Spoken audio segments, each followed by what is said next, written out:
Nordens mytologi i Oslo. Og det synes jeg er den bedste cadeau, man overhovedet kan få som forfatter.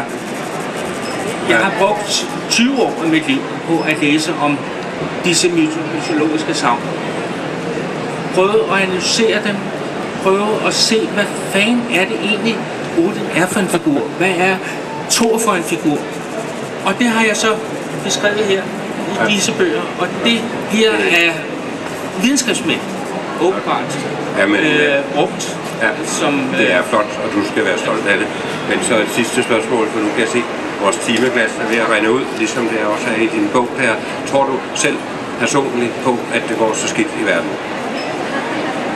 Altså, det er jeg selvfølgelig bange for, at det gør, men jeg tror, at man med dialog og med Eriks måde at opføre sig på, hvis vi kunne godt gøre som Erik, så vil det ikke gå så det. Okay, jamen tak for det.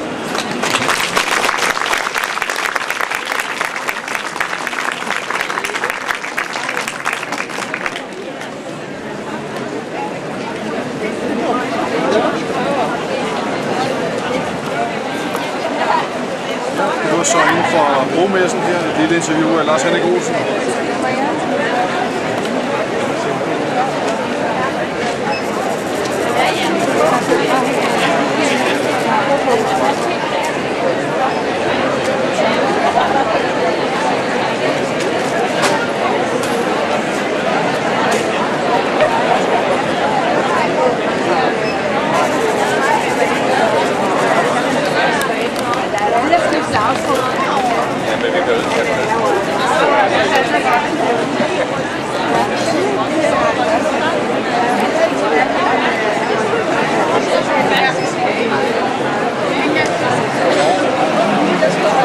China.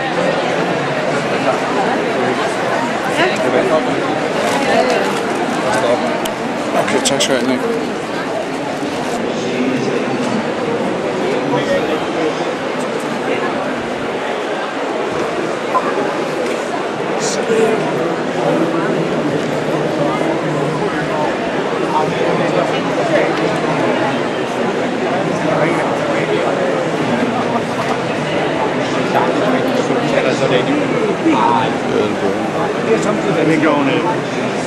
De der kære ben, de vil ikke.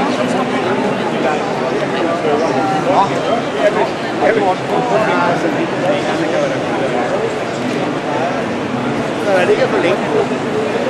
Jamen, det skal du jo heller ikke.